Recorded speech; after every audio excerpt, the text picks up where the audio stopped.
আল্লাহ ইবাদত করার জন্য মানুষ বানাইলেন। মানুষের গুণ হলো ইবাদত, ইবাদত করনে ওয়ালাই হবে গুণের মানুষ। আল্লাহ বলেন বংশগত মানুষের কোনো দাম নাই, জন্মগত মানুষের দাম নাই, গুণগত মানুষের দাম। আর মানুষের গুণ হলো ইবাদত। ইবাদত করিয়া যে গুণের মানুষ হবে, আমি আল্লাহ তাকে বিনা হিসাবে জান্নাত দিয়া দিব। গুণের মানুষ হবে ইবাদতের মাধ্যমে। তো ইবাদতটা কেমনে করবেন জানেন? নামাজ কায়েম করা ফরজ, যাকাত আদায় করা ফরজ। কেমনে যাকাত দিতে হবে, কিভাবে নামাজ পড়লে কায়েম হবে, এই নিয়ম পদ্ধতি জানলে আপনি করতে পারবেন। আর নিয়মটা জানার জন্যই লাগবে কোরআন শরীফ। কোরআনের মাধ্যমে নিয়ম জানো। কেমনে যাকাত দিবা, বলে কোরআনটা পড়িয়েই কি জানবো, বলে না। কোরআন বলতে কোরআনের ব্যাখ্যা হাদিস দেখো, কোরআনের ব্যাখ্যা তাফসির দেখো, কোরআনের ব্যাখ্যা ফিকহের কিতাব দেখো। এগুলো দেখিয়া এরপরে বান্দা তুমি ব্যাখ্যা শিখিয়া ইবাদত করো। আর এগুলো যদি তুমি না শিখতে পারো, যারা পারে উলামায়ে কেরামের কাছে গিয়া শিখো। ফলাফল কি দাঁড়াইলো? ইবাদত যদি তুমি করতে চাও সঠিক নিয়মে, কোরআন লাগবে, কোরআন ওয়ালা লাগবে। অতএব আল্লাহ ওদিকে নজর করে বলে, যারা কোরআনের মাধ্যমে, কোরআন ওয়ালাদের মাধ্যমে ইবাদত করিয়া গুণের মানুষ হইবা, তোমরা জান্নাতি। এই দিকে নজর করে আমি আল্লাহ বললাম, মানুষ আগে বানাই নাই, আমি আগে কোরআন শিখাইছি, তারপরে মানুষ বানাইছি। অর্থাৎ যারা কোরআন শিখিয়া কোরআন ওয়ালাদের বয়ান শুনিয়া আমল করবে, ইবাদত করবে, তারা গুণের মানুষ। আর গুণের মানুষগুলো জান্নাত পাবে। অতএব গুণের মানুষ যদি hতে চাও, ইবাদত করা লাগবে। আর ইবাদতের নিয়ম শিখতে হলে কোরআন লাগবে, কোরআন ওয়ালা লাগবে। এই জন্য আল্লাহ বলেন, আর রহমান আল্লামাল কোরআন। রহমান হলেন তিনি, কোরআন শিক্ষা দিলেন যিনি। খলাকাল ইনসান, রহমান হলেন তিনি, কোরআন শিখানোর পরে মানুষ বানাইলেন যিনি। অর্থাৎ কোরআনের মাধ্যমে ইবাদত করে যারা গুণের মানুষ হবে, আল্লাহ বলেন এই সমস্ত মানুষগুলো দুনিয়ায় বাদশাহ, আখিরাতেও বাদশাহ। অতএব বান্দা, এতদিন পর্যন্ত তুমি এখনো কোরআন শিখতে পারলা না, কোরআন অনুযায়ী ইবাদত করতে পারো না, কোরআনের বিসমিল্লাহ পারো না, পারো না তো পারোই না। যারা কোরআন পারে এদেরকে বলা হয় আলেম। এদের কাছেও তুমি যাও না, তোমার কপাল নষ্ট। এখনো যদি সময় আছে, গুণের মানুষ হও, দুনিয়ায় তোমাকে বাদশাহী দান করবো, আখিরাতেও বাদশাহী দান করবো। যদিও কোরআনওয়ালারা বড় বড় গাড়ি বাড়ির মালিক না, তবে আলহামদুলিল্লাহ এখনো এই জমিনের মধ্যে কোরআনওয়ালারা দুনিয়াতেও বাদশাহ, পরকালেও বাদশাহ। যত বড় বড় বড় বড় কোরআনওয়ালা, হাটহাজারির হুজুর দুনিয়াতে বাদশাহ হয়ে গেছে না? মরার পরেও তারা অমর, কথা ঠিক না? মরণের পরেও তারা অমর হয়ে আছেন। এই রকম কোরআনওয়ালারা দুনিয়াতেও বাদশাহ, কিয়ামত পর্যন্ত এদের নাম থাকবে। কত শত বছর আগে হাজী এমদাদুল্লাহ মুহাজির মক্কি, রশিদ আহমদ গাঙ্গুহি, কাসিম নানতবি, বড় বড় আব্দুল কাদের জিলানী, আরো আগে পেছনে যাবেন। এদের নাম নিয়া দুনিয়ার মানুষ বয়ান না করলে বয়ানে মজা লাগে না। থানবী রহমাতুল্লাহ আলাই এদের নাম। অথচ এদের টাকাও ছিল না, বাড়িও ছিল না, গাড়িও ছিল না। এত দাম কেন? আল্লাহ বলেন, শ্রেষ্ঠ কোরআন যার সিনায় লাগবে, আমি আল্লাহ তাকে জমিনে শ্রেষ্ঠ মর্যাদায় দিয়ে দিব। আল্লাহ দুনিয়াতে নগদ চোখের সামনে, গোপন কিছু না। কোরআনওয়ালারা আপনাদের নজরে কি বলেন? চোখের সামনে সম্মানে আছে না আপনাদের থেকে অনেক নিচে আছে? হ্যাঁ, কেন সে কোরআনটা পড়বেন না? আপনার সম্মান দরকার নাই? হ্যাঁ, আল্লাহ হেদায়াত দান করুন। তাহলে ওই কোরআন পড়া লাগবে। নিজে কোরআন পড়েন, পারেন নাই, এশার নামাজের পর 1 ঘন্টা সময়, যদি বলেন পারি না, ফজরের নামাজের পরে 1 ঘন্টা সময় একজন মুয়াজ্জিন বা ইমামকে দিয়া মাত্র 3 মাসে আল্লাহর কোরআনটা শিখে নেন, নামাজটা শুদ্ধ করে পড়বেন। কারণ কোরআন না জানলে আপনার নামাজ হবে না। কোরআন দিয়েই তো আপনার নামাজের দ্বারায় সূরা কেরাত পড়া লাগে। যারা পুরাটা পারবেন না, অন্তত নামাজের জন্য কমপক্ষে 10টা সূরা শুদ্ধ করে নেন, মুখস্থ করে নেন, ছোট ছোট 10টা সূরা দিয়ে তারপরে নামাজ আদায় করেন। এই কোরআন শিখতে সময় লাগবে না রে বাবা। আল্লাহর কোরআন শিখেন, সন্তানদারে কোরআন শিখান। ওই সন্তানের বাবা হইয়া কবরে গেলে কি লাভ হবে? ওই ঢাকা বাড্ডা থানায় বাপ মরিয়া গেল, কোটি কোটি টাকা রাখিয়া সন্তান 2টা বড় বড়, লাশটা জমিনের মধ্যে ফালাইয়া সন্তান 2টা বাবার সম্পদ নিয়ে ঝগড়া করলো। লাশটা দাফন করার বড় মতো টাইম তাদের হয় নাই। সারাদিন সারা রাত গেল, লাশ পড়ে আছে, ঝগড়া করে বাবার সম্পদ ভাগাভাগি নিয়ে, বাবার লাশটা দাফনের চিন্তাও করে না। এমন কুলাঙ্গারের জন্ম দিয়া লাভ কি? আর এই কুলাঙ্গারের আব্বা দাবি করে লাভ কি? এরে আল্লাহর গোলাম, সন্তানটারে ডাক্তার বানাও, সন্তানটারে ইঞ্জিনিয়ার বানাও, কলিজা ভরে দোয়া করে গেলাম। সন্তানটারে সাংবাদিক বানাও, প্রফেসর বানাও, বড় ইঞ্জিনিয়ার বানাও, তবে পায়ে হাত দিয়ে বলবো বেয়াদব বানাইবা না। আবু জাহাল, কাফের, মুশরিকরা গোপনে গিয়া গভীর রাতে আমার রসুলের তালাওয়াত শুনতেছে। কারণ এটা এমন একটা কিতাব যার মতো কোনো কিতাব জমিনে নাই।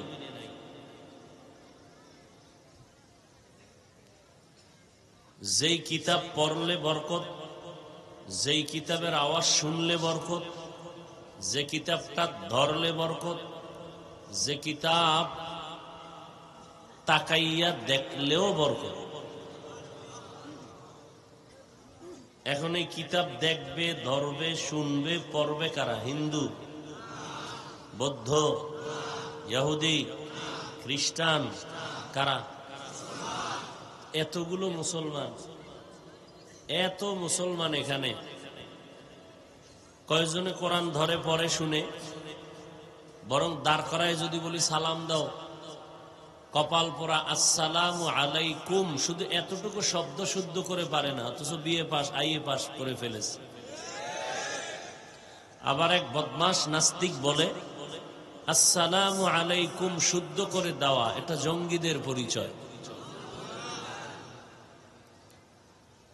কোন জমিনের মধ্যে আসি চিন্তা করেই পাওয়া যায় না।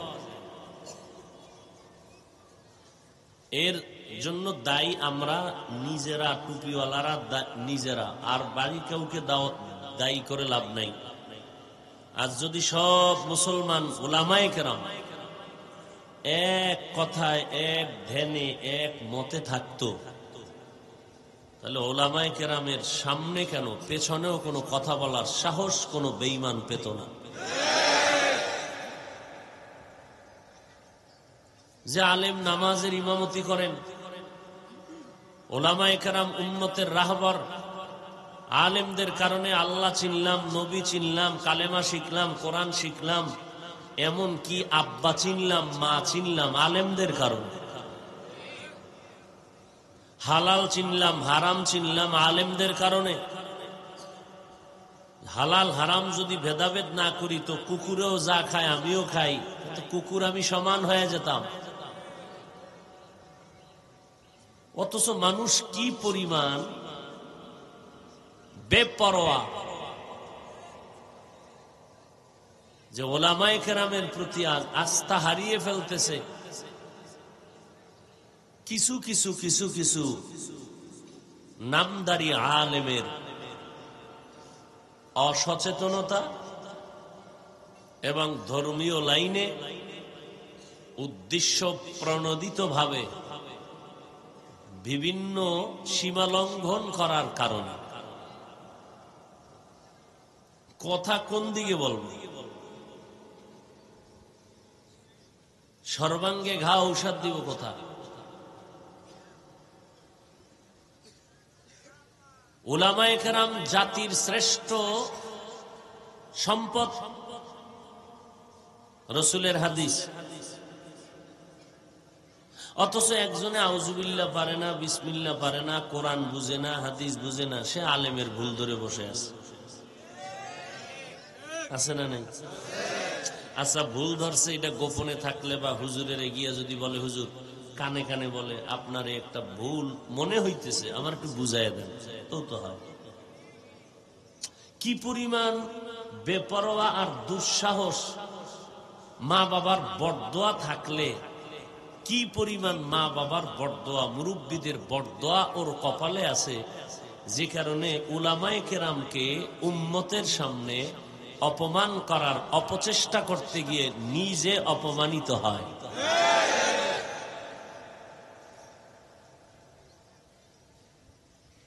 হুজুর বয়ান এমন করেন, এমন করবেন না, তো বয়ান শিখায় দাও। আল্লাহ যেটা কোরআনে শিখাই সেটা হবে না, নতুন করে শিখায় দাও বয়ান। হুজুর কোরআন হাদিসের বাইরে ওয়াজ করবেন না, তো হুজুর কোরআন হাদিসের বাইরে ওয়াজ করবে কেমনে? কোরআন হাদিসের বাইরে তো ওয়াজ নাই, কি করব? কোরআন হাদিসের ভিতরের ওয়াজই তো আমরা করি। আর ভিতরের ওয়াজ করতে গেলে সুদের বিরুদ্ধে বলতে হবে, ঘুষের বিরুদ্ধে বলতে হবে, চোরের বিরুদ্ধে বলতে হবে, ডাকাতের বিরুদ্ধে বলতে হবে, গাঞ্জাখোরের বিরুদ্ধে বলতে হবে, বেপরদাওয়ালার বিরুদ্ধে বলতে হবে, জেনাকারের বিরুদ্ধে বলতে হবে। এই সমাজে যত অপরাধ আছে অপরাধীদের বিরুদ্ধে বলতে হবে। কোরআন শরীফ চোরের পক্ষে, জেনাকারের পক্ষে, যৌতুক যারা খায়, ইতর, ডাকাত, এদের পক্ষে। তাহলে কোরআন অনুযায়ী বয়ান করতে গেলে তো যৌতুকখোরের বিরুদ্ধে বলতে হবে, চোরের বিরুদ্ধে বলতে হবে, ডাকাতের বিরুদ্ধে বলতে হবে, জালেমদের বিরুদ্ধে বলতে হবে। পাগল বুঝে না। আমাদের বরিশালের ভাষা আছে, অল্প বিদ্যা ভয়ঙ্কর। আর একটা কি প্রবাদ আছে, আদার ব্যাপারী। কি বেয়াদবি শুরু হয়েছে সমাজে! এগুলো কিয়ামতের আলামত, এগুলো কিয়ামতের আলামত। রাসূল বলেছেন, অযোগ্যকে যখন যোগ্যতার চেয়ারে বসাবা তখন সমাজে গজব নেমে আসবে। বলে মদিনার নবী সহ সব নবীরা অপরাধী। সব নবীরা, কথা বল না কেন, সব নবীরা কি বলছে? শুধু এতটুকু বললে তো হইতো, আর একটু বাড়ায়া কি কয়, শুধু নবীরা অপরাধ করে নাই, আল্লাহ করাইছেন। তার মানে নবীরাও দোষী, আল্লাহ অপরাধ করাইয়া আল্লাহও দোষী। কারা বলছে? ইসলামের ব্যানারওয়ালা বাতিল দলের বক্তারা। এরা আমার মতো লুঙ্গি পরা মোল্লা না, বহু বড় টাইটেলওয়ালা, ধারে কাছে যাওয়া যাইব না ওযু ছাড়া, এত দামি এরা। এরা বলে নবীরা অপরাধী। কোনো আওয়াজ নাই বাংলাদেশে নিয়ে, আওয়াজ শুধু চরমনায়ের বিরুদ্ধে, তাবলিগের বিরুদ্ধে, দেওবন্দীদের বিরুদ্ধে, কওমি মাদ্রাসার বিরুদ্ধে। এবার বুঝেন দেশের হালাতটা কি, যে নবীদেরকে অপরাধী বলতেছে, কোনো কথা নাই।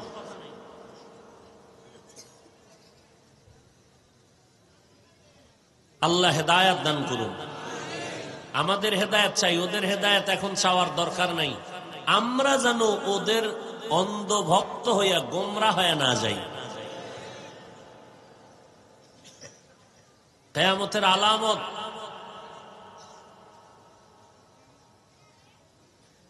একজনে বলে বিতরের নামাজ পড়ার দরকার নাই, মাঝে মাঝে পড়লে হবে, তাও 1 রাকাত 3 রাকাত লাগবে না।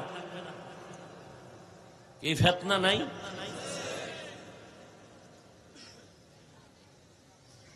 শুধু শুধু কোনো কাম নাই, বয়ে বয়ে খালি আকামি করে।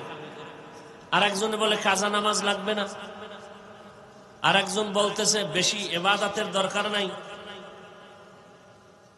মানুষ কি বয়ান শুনবেন?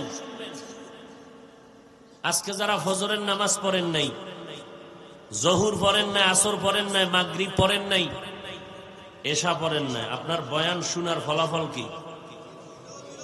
এই ময়দানে একজনও নাই। এক ওয়াক্ত নামাজও পড়ে না, বয়ানে আসছে। বয়ানের পরে বিড়ি টানতে টানতে বাসায় যাবে, না হয় আড্ডা দিবে, আর ওই হুজুরদেরই বদনাম। বয়ে বয়ে 24 ঘন্টা এই হুজুরদের কথা হইছে তিল, এটারে রাবারের মতো টাইনা তাল বানাই, আর কোনো কাম নাই। কারণ মদিনার রসুল বলেন, আল্লাহ যাকে ভালোবাসেন তাকে তাফাক্কুহ ফিদ্দীনের মাকাম দান করেন, আর আল্লাহ যার উপরে লানত দেন তার প্রথম পরিচয় সে আলেমের বিরুদ্ধে যাবে। এটাই প্রমাণ আল্লাহর লানত শুরু।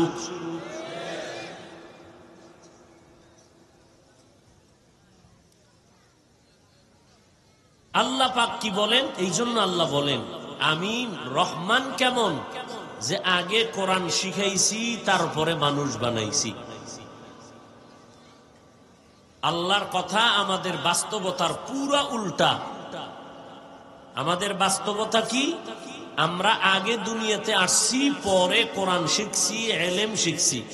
আর আল্লাহ বলে না, আগে আমি কোরআন শিখাইছি তারপরে মানুষ সৃষ্টি করেছি। আর রহমান আল্লামাল কুরআন খালাকাল ইনসান। আগে কোরআন শিখাইছি তারপরে মানুষ বানাইলাম। আল্লাহ বলেন, আমি মানুষ বানানোর আগে কোরআন শিখাইছি তারপরে মানুষ বানাইছি। আল্লাহ উল্টা বললেন কেন? ফাইলুল হাকিম লা ইয়াখলু আনিল হিকমাহ। হাকিমের কথা হিকমত থেকে খালি না। আল্লাহ বলেন, দুনিয়ায় যত মানুষ দেখো সব মানুষের দাম আমার কাছে নাই।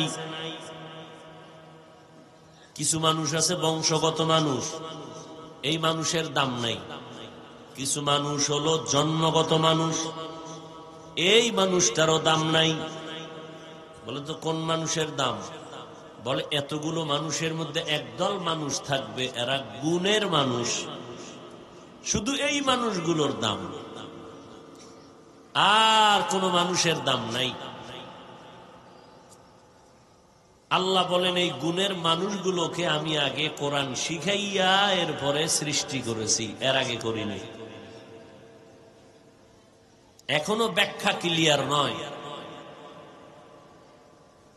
আল্লাহ বলেন, আর রহমান আল্লামাল কুরআন খালাকাল ইনসান।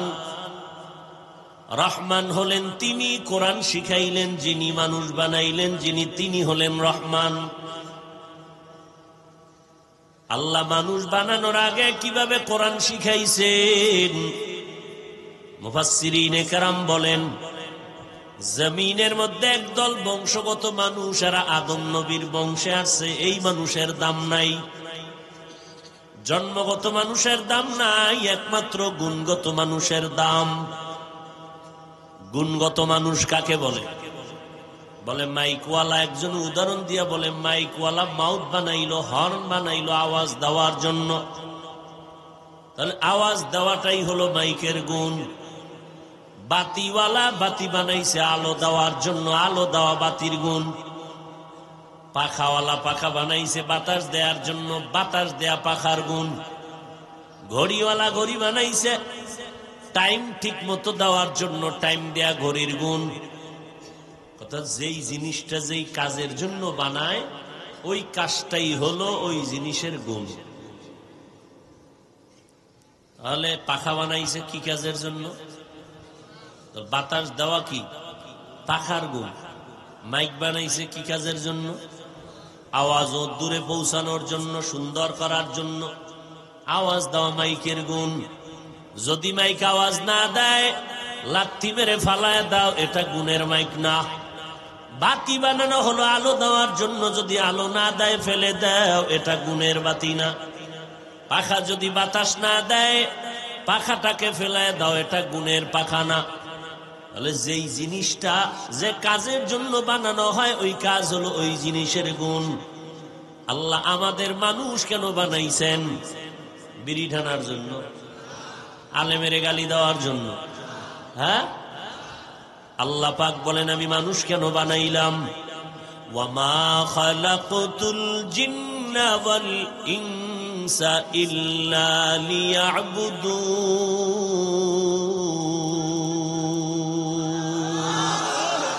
মা খালাকতুল জিন্না ওয়াল ইনসি বাখা জুজ ইবাদত নিস্তে মাকসুদ আজ্জাহা। আল্লাহ পাক রব্বুল আলামিন বলেন, আমি মানুষ আর জিন বানাবার একমাত্র কারণ আমার ইবাদত। আল্লাহ মানুষ বানাইছেন কেন? কথা বলেন, কার ইবাদত?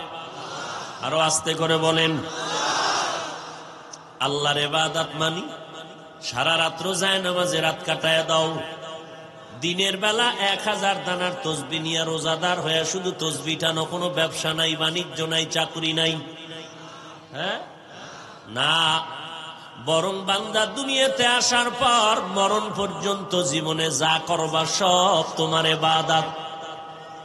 ঘুমাইবা তাও ইবাদত, বান্দা তুমি খানা খাও তাও ইবাদত, খানা না খাওয়া তাও ইবাদত, রোজা রাখবা ইবাদত, রোজা রাখবা না তাও ইবাদত, বাথরুমে যাও ইবাদত, হাসি দিবা ইবাদত, কান্না করবা ইবাদত, নামাজ পড়বা ইবাদত, দুনিয়ার সব কাজ তোমার ইবাদত। ব্যবসা করো, চাকরি করো, লেখাপড়া করো, বিয়ে শাদী করো, সন্তান নাও, সব তোমার ইবাদত। বিনা শর্তে না, দুইটা শর্তের বিনিময়ে জীবনে যা করবা, যা বলবা, 1 নাম্বার আমার আল্লাহর মোহাব্বত নিয়া, রেজায়ে মাওলা, আল্লাহকে খুশি করার জন্য। দ্বিতীয় শর্ত হলো আমি যা করব, যা বলবো সব হবে মদিনাওয়ালা নবীর তরিকায়। আর কারো তরিকা চলবে? জোরে বলো। কোন পীরের তরিকা, কোন নেতার তরিকা? একমাত্র গোলামি হবে কার?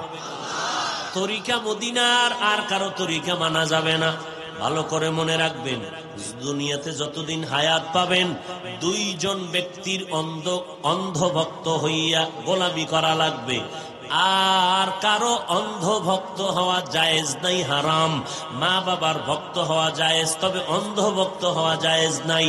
ওস্তাদ, আলেম, ওলামা, পীর, মাশায়েখ, শিক্ষকের ভক্ত হওয়া যাবে, বক্তাদের ভক্ত হওয়া জায়েজ আছে, অন্ধ ভক্ত হওয়া জায়েজ নাই। অন্ধভক্ত হওয়া যাবে 2 জনের। অন্ধভক্ত কারে বলে? নির্দ্বিধায়, নিঃসংকোচে, নিষ্প্রশ্নে সব বাদ দিয়া একভাবে অন্ধের মতো গোলামি করার নাম অন্ধভক্ত। 2 জনার অন্ধভক্ত হওয়া জায়েজ, আর কারো জন্য অন্ধভক্ত হওয়ার রাস্তা খোলা নাই। 1 নাম্বার আমার আল্লাহর অন্ধভক্ত হইয়া গোলামি কর। দ্বিতীয় আমার মদিনাওয়ালা নবীর অন্ধভক্ত হইয়া গোলামি করো। আল্লাহর গোলামিতে কোনো প্রশ্ন করা যাবে না, এটা বুঝি আর না বুঝি আল্লাহর অর্ডার মেনে নাও, মদিনার আদর্শ এটা মেনে নাও, গোলামের মতো কোনো প্রশ্ন নাই। এইভাবে কেন কোনো প্রশ্ন নাই। কিন্তু পীর সাহেবের যদি ভক্ত হও, ওস্তাদের যদি ভক্ত হও, একজন বক্তার যদি ভক্ত হও, অন্ধের মতো না, চোখ কান খোলা রাখতে হবে। কারণ আমি আমার পীরকে মানব ততক্ষণ, বক্তার ভক্ত থাকবো ততক্ষণ। আমার বক্তা, আমার পীর, আমার আল্লাহ নবী মানবেন যতক্ষণ। তাহলে অন্ধভক্ত হওয়া কয়জনের জন্য? প্রথম কে? জোরে বলো। দ্বিতীয় মদিনাওয়ালা নবী। এছাড়া আর কারো ভক্ত হওয়া যাবে, কিন্তু কি হওয়া যাবে না? অন্ধ ভক্ত হওয়া যাবে না। আজকে অন্ধভক্ত হওয়ার কারণে বক্তা সাহেব নবীরে গালি দেয়, তারপরও ভক্তরা চুপ করিয়া শুনে। কেন? অন্ধ। আর ওই চোরারা আমাদের কয় আমরা অন্ধ। আমরা চরমনাই যাই, অন্ধ ভক্ত হয়ে যাই না। তাবলিগ করি, অন্ধের মতো তাবলিগ করি না। যদি অন্ধের মতো তাবলিগ করতাম, তাহলে তাবলিগের মধ্যে ভেজালওয়ালাদের জন্য আমরা আন্দোলন করতাম না। তাবলিগে ভেজাল ছিল নি, এটা দূর করার জন্য আন্দোলন চলছে নি। এখন 2 পার্ট হয়ে গেছে নি। কথা বলেন না কেন? কারণ কি, আমরা মুরব্বী মানি ততক্ষণ, আমার আল্লাহ আর নবী মানবেন যতক্ষণ। যদি দেখি আমার মুরব্বী, আমার শায়েখ, আমার আল্লাহর মোহাব্বতের গোলাম, আলেম, বক্তা আমার আল্লাহকে মানে না, নবীর তরিকা মানে না, ওই দিন থেকে আমিও তাকে মানতে পারি না। আমরা আবু হানিফার গোলামি করি না, আমরা কোন পীরের গোলামি করি না। পীরের মোহাব্বত করি কেন? এর কারণ হলো, আমার আল্লাহর যে বন্ধু সে আমারও বন্ধু, নবীজির যিনি বন্ধু সে আমারও বন্ধু। যে আল্লাহর দুশ্মন, নবীর দুশ্মন, আমি বান্দারও দুশ্মন। এই জন্য আমাদের গালি দাও, ও মানে গালি। চরমনাই কাফের, তাবলিগওয়ালারা কাফের, দাওবন্দিরা কাফের, কওমিওয়ালারা কাফের। কাফের ছাড়া কোনো গালি নেই। হুজুর বড়, গালিও বড়। এখন তো এটি গোপন কথা না, সব আপনাদের মোবাইলে দেখা যায় না, সব এই সেকেন্ডে সেকেন্ডে আপডেট আসতেছে আপনাদের হাতে, সব দেখতেছেন। কারা কাদেরকে কাফের বলে, সব কাফের বানায় দিল। আমরা এর জবাবে কাফের বলি নাই কাউকে। বলছি আমরা বলি নাই চরমনাই না গেলে গুনাহ হবে, বলছে কোন হুজুরেরা? তাবলীগ না করলে গুনাহ হবে, এই কথা আমাদের কোন আলেম বক্তা বলে নাই। কওমি মাদ্রাসায় না পড়লে গুনাহ হবে, এই কথা আমরা কখনো বলি নাই। পাঁচকল্লি মাথায় না দিলে গুনাহ হবে, এই কথা একবারও বলি নাই। শুধু তাই না, পাঁচকল্লি মাথায় দিয়া অন্য টুপির বিরুদ্ধে আমরা কোনো কথা বলি না। আমরা প্যান্ট শার্টটাই পরি না, তবে প্যান্ট শার্টটাই ওয়ালাদের বিরুদ্ধে গালি দেই না। আমরা কওমিতে লেখাপড়া করেছি, অন্য প্রতিষ্ঠানের বিরুদ্ধে কোনো কথা বলি না। বলি? এরপরও বলবে আমগো শুধু হিংসা, হিংসা আর হিংসা। আসলে হিংসা না, দেখতে নারী, চলন বাঁকা। আমি সেদিন বললাম এক জায়গায়, ঠিক আছে, চরমনাই গিয়া লাভ নাই, তাবলিগে গিয়া লাভ নাই, বাহাদুরপুর গেলে লাভ নাই, নানুপুর গেলে লাভ নাই, উজানি গেলে লাভ নাই, কোন পীরের কাছে গিয়া লাভ নাই, তাবলিগেও লাভ নাই, কওমি পড়লে লাভ নাই। আচ্ছা যাব না, মেনে নিলাম, 1 মিনিট, জীবনেও চরমনাই যাব না, আপনার কথা মেনে নিলাম। আচ্ছা যাব কই? একটা ঠিকানা দিবেন, ঠিকানা দিবেন না? যাব না। তাবলীগ, চরমনাই, দেওবন্দি, কওমি সব বাদ। কোথায় যাব? এমন একটা ঠিকানা দাও যেখানে গেলে বেনামাজি নামাজি হবে, দাড়ি বিহীনওয়ালা দাড়িওয়ালা হবে, সুদখোর সুদ ছেড়ে দিবে, কান্না বিহীনওয়ালা কান্না করবে, দিলটা নরম হবে, মদিনার আদর্শওয়ালা হয়ে যাবে। এমন একটা ঠিকানা দাও, আমরা সেই ঠিকানায় গিয়া মদিনার নবীর দরুদ পড়ি, আদর্শ মানি, বেপর্দাওয়ালারা পর্দাওয়ালা হয়ে যাক। কিন্তু ঠিকানাও দিবা না, এই দিকে যাইতেও দিবা না, তখন আমরা বুঝে নিব তোমাদের অন্তর বড় খারাপ।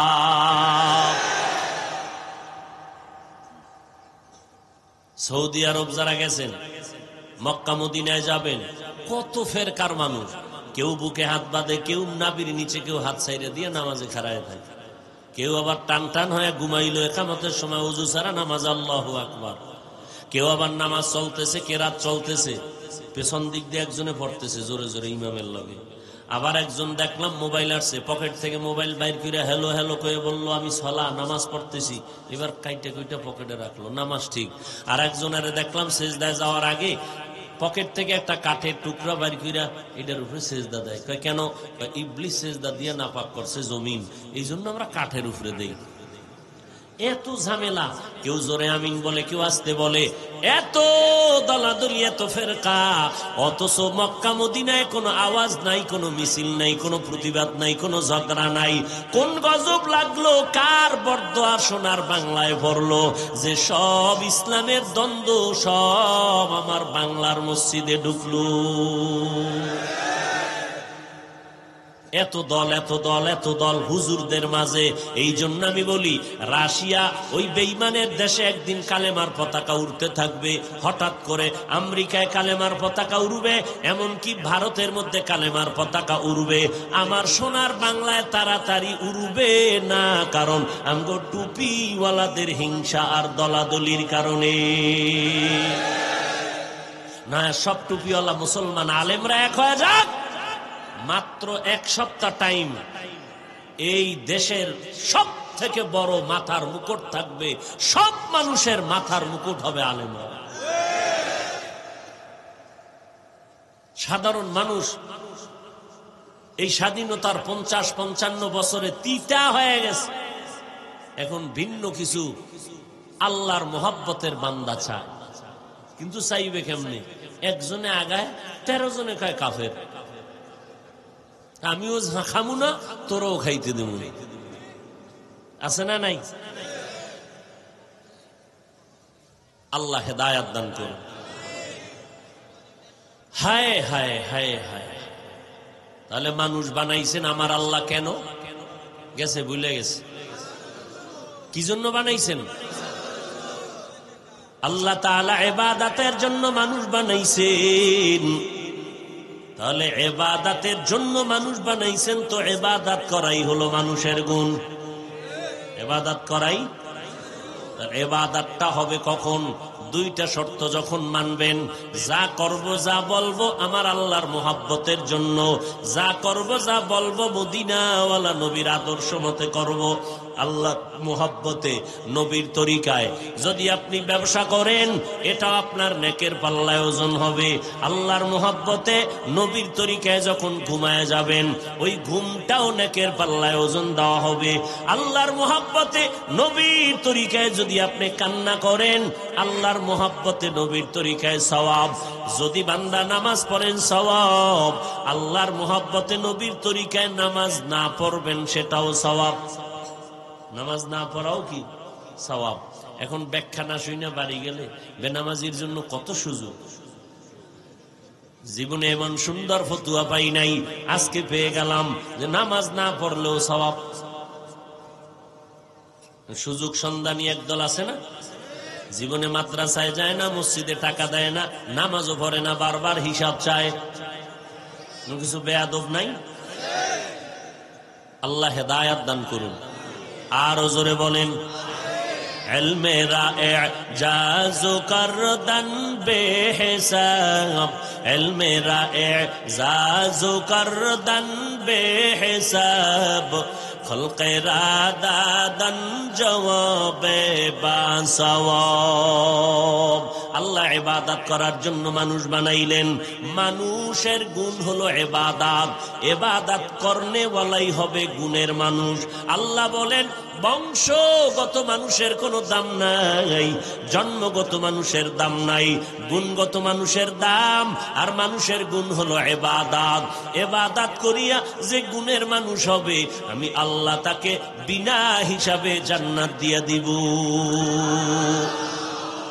গুণের মানুষ হবে ইবাদতের মাধ্যমে। তো ইবাদতটা কেমনে করবেন? জানেন নামাজ কায়েম করা ফরজ, যাকাত আদায় করা ফরজ। কেমনে যাকাত দিতে হবে, কিভাবে নামাজ পড়লে কায়েম হবে, এই নিয়ম পদ্ধতি জানলে আপনি করতে পারবেন। আর নিয়মটা জানার জন্যই লাগবে কোরআন শরীফ। কোরআনের মাধ্যমে নিয়ম জানো। কেমনে যাকাত দিবা? বলে কোরআনটা পড়িয়েই কি জানবো? বলে না, কোরআন বলতে কোরআনের ব্যাখ্যা হাদিস দেখো, কোরআনের ব্যাখ্যা তাফসির দেখো, কোরআনের ব্যাখ্যা ফিকহের কিতাব দেখো। এগুলো দেখিয়া এরপরে বান্দা তুমি ব্যাখ্যা শিখিয়া ইবাদত করো। আর এগুলো যদি তুমি না শিখতে পারো, যারা পারে উলামায়ে কেরামের কাছে গিয়া শিখো।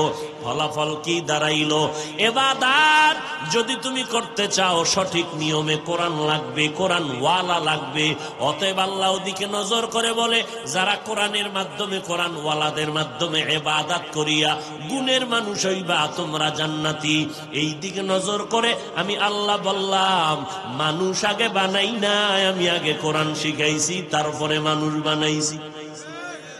অর্থাৎ যারা কোরআন শিখিয়া কোরআনওয়ালাদের বয়ান শুনিয়া আমল করবে, ইবাদত করবে, তারা গুণের মানুষ, আর গুণের মানুষগুলো জান্নাত পাবে। অতএব গুণের মানুষ যদি হতে চাও ইবাদত করা লাগবে, আর ইবাদতের নিয়ম শিখতে হলে কোরআন লাগবে, কোরআন ওয়ালা লাগবে। এই জন্য আল্লাহ বলেন আর রহমান আল্লামাল কোরআন, রহমান হলেন তিনি, কোরআন শিক্ষা দিলেন যিনি।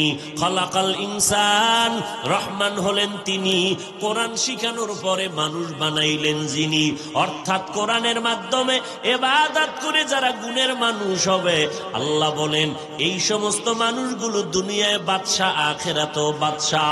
অতএব বান্দা, এতদিন পর্যন্ত তুমি এখনো কোরআন শিখতে পারলা না, কোরআন অনুযায়ী ইবাদত করতে পারো না, কোরআনের বিসমিল্লাহ পারো না, তো পারোই না। যারা কোরআন পারে এদেরকে বলা হয় আলেম, এদের কাছেও তুমি যাও না, তোমার কপাল নষ্ট। এখনো যদি সময় আছে, গুণের মানুষ হও, দুনিয়ায় তোমাকে বাদশাহী দান করবো, আখিরাতেও বাদশাহী দান করব। যদিও কোরআনওয়ালারা বড় বড় গাড়ি বাড়ির মালিক না, তবে আলহামদুলিল্লাহ এখনো এই জমিনের মধ্যে কোরআনওয়ালারা দুনিয়াতেও বাদশাহ, পরকালেও বাদশাহ। যত বড় বড় বড় বড় কোরআনওয়ালা, হাটহাজারির হুজুর দুনিয়াতে বাদশা হয়ে গেছে না? মরার পরেও তারা অমর, কথা ঠিক না? মরণের পরেও তারা অমর হয়ে আছেন। এই রকম কোরআনওয়ালারা দুনিয়াতেও বাদশা, কিয়ামত পর্যন্ত এদের নাম থাকবে। কত শত বছর আগে হাজী এমদাদুল্লাহ মুহাজির মক্কি, রশিদ আহমদ গাঙ্গুহি, কাসিম নানতবি, বড় বড় আব্দুল কাদের জিলানী, আরো আগে পেছনে যাবেন, এদের নাম নিয়া দুনিয়ার মানুষ বয়ান না করলে বয়ানে মজা লাগে না। থানবী রহমাতুল্লাহ আলাই, এদের নাম, অথচ এদের টাকাও ছিল না, বাড়িও ছিল না, গাড়িও ছিল না। এত দাম কেন? আল্লাহ বলেন শ্রেষ্ঠ কোরআন যার সিনায় লাগবে, আমি আল্লাহ তাকে জমিনে শ্রেষ্ঠ মর্যাদায় দিয়ে দিব। আল্লাহ দুনিয়াতে নগদ চোখের সামনে, গোপন কিছু না। কোরআনওয়ালারা আপনাদের নজরে কি বলেন? চোখের সামনে সম্মানে আছে না আপনাদের থেকে অনেক নিচে আছে? হ্যাঁ, কেন সে কোরআনটা পড়বেন না? আপনার সম্মান দরকার নাই? হ্যাঁ, আল্লাহ হেদায়াত দান করুন। তাহলে ওই কোরআন পড়া লাগবে। নিজে কোরআন পড়েন, পারেন নাই, এশার নামাজের পর 1 ঘন্টা সময়, যদি বলেন পারি না, ফজরের নামাজের পরে 1 ঘন্টা সময় একজন মুয়াজ্জিন বা ইমামকে দিয়া মাত্র 3 মাসে আল্লাহর কোরআনটা শিখে নেন। নামাজটা শুদ্ধ করে পড়বেন, কারণ কোরআন না জানলে আপনার নামাজ হবে না। কোরআন দিয়েই তো আপনার নামাজের দ্বারায় সূরা কেরাত পড়া লাগে। যারা পুরাটা পারবেন না, অন্তত নামাজের জন্য কমপক্ষে 10টা সূরা শুদ্ধ করে নেন, মুখস্থ করে নেন, ছোট ছোট 10টা সূরা দিয়ে তারপরে নামাজ আদায় করেন। এই কোরআন শিখতে সময় লাগবে না রে বাবা। আল্লাহর কোরআন শিখেন, সন্তানদারে কোরআন শিখান। ওই সন্তানের বাবা হইয়া কবরে গেলে কি লাভ হবে? ওই ঢাকা বাড্ডা থানায় বাপ মরিয়া গেল, কোটি কোটি টাকা রাখিয়া সন্তান 2টা বড় বড়, লাশটা জমিনের মধ্যে ফালাইয়া সন্তান 2টা বাবার সম্পদ নিয়ে ঝগড়া করলো। লাশটা দাফন করার বড় মতো টাইম তাদের হয় নাই। সারাদিন সারা রাত গেল, লাশ পড়ে আছে, ঝগড়া করে বাবার সম্পদ ভাগাভাগি নিয়ে, বাবার লাশটা দাফনের চিন্তাও করে না। এমন কুলাঙ্গারের জন্ম দিয়া লাভ কি? আর এই কুলাঙ্গারের আব্বা দাবি করে লাভ কি? এরে আল্লাহর গোলাম, সন্তানটারে ডাক্তার বানাও, সন্তানটারে ইঞ্জিনিয়ার বানাও, কলিজা ভরে দোয়া করে গেলাম। সন্তানটারে সাংবাদিক বানাও, প্রফেসর বানাও, বড় ইঞ্জিনিয়ার বানাও, তবে পায়ে হাত দিয়ে বলবো বেয়াদব বানাইবা না, আদর্শওয়ালা বানাও।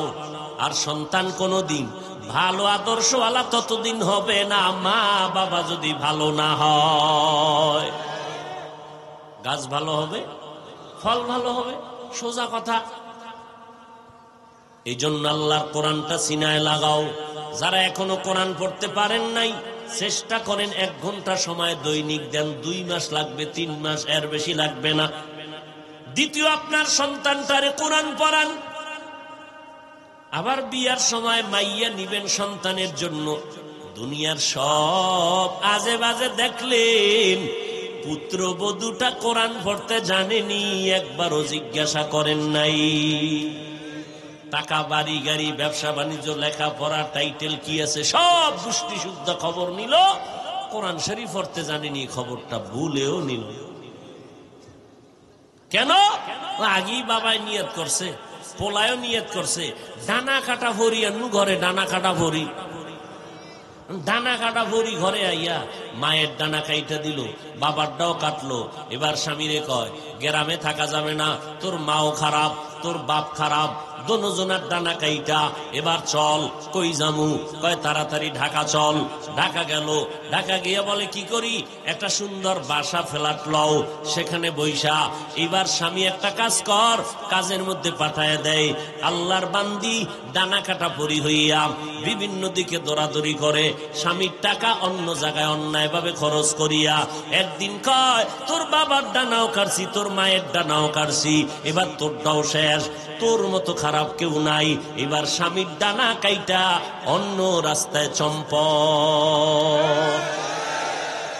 ডানা কাটা ভরি আনবি, ওর কাজটা তো করা দরকার। আনছো ডানা কাটতে, তো কাটবে না। কিন্তু যদি তোর ওই ঘরের মেয়েটা যদি কোরআন পড়নেওয়ালা ঘরের মধ্যে নিতি, ওই আল্লাহর বান্দি ঘরের মধ্যে গিয়া কোরআন তেলাওয়াত করত, জীবনে শ্বশুর শাশুড়ির চোখের দিকে তাকাইয়া বেয়াদবি করত না।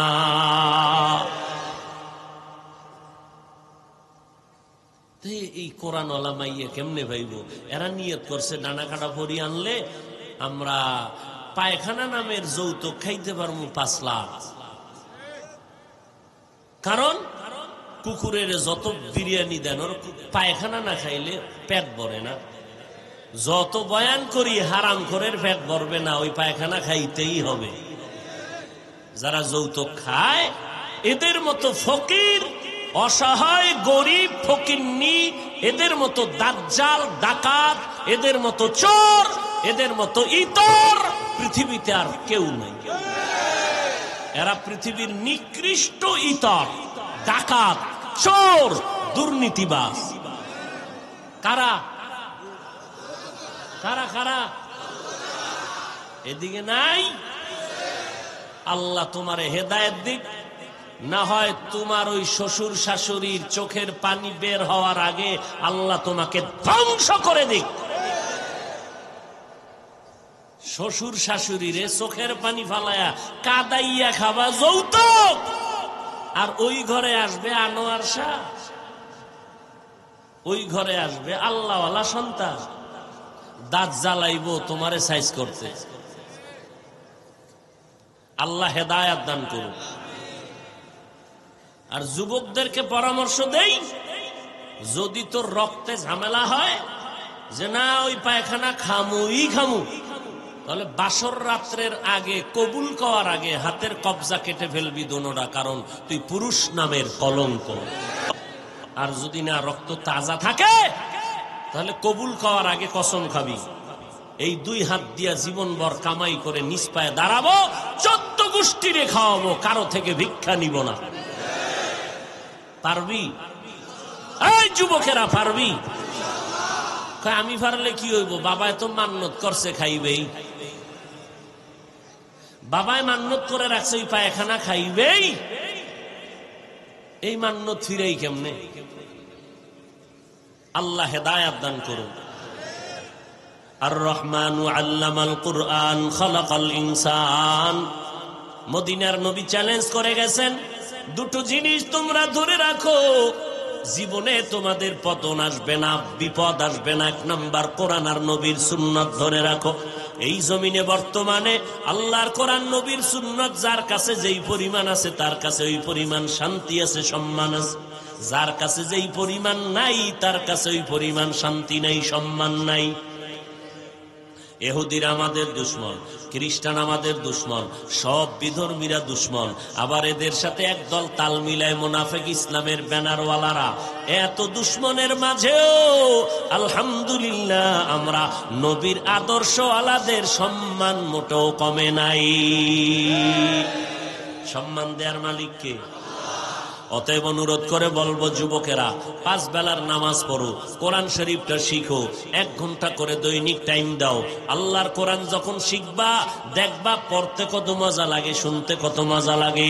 আল্লাহর কালামটা পড়ো, মা বাবার দোয়া নিয়ে আগাও, কারণ মা বাবার দোয়া ছাড়া তুমি সফলতার মানদণ্ডে পৌঁছতে পারবা না। ওই মা বাবার চোখের পানি দোয়ার কারণে তুমি পরীক্ষায় ভালো নাম্বার পেয়েছো, তুমি গাড়ি বাড়ির মালিক হয়েছো।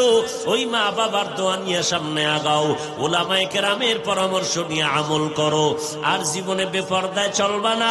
তোমার মতো আমার মতো কত যুবক জীবনে মাদ্রাসায় পড়ে নাই, আলিফ বাতাও জানে না। এমন সন্তানেরা জেনারেল লাইনে আছে, অথবা লেখাপড়াই করে না, টাকার মালিক, বাড়ি গাড়ির মালিক।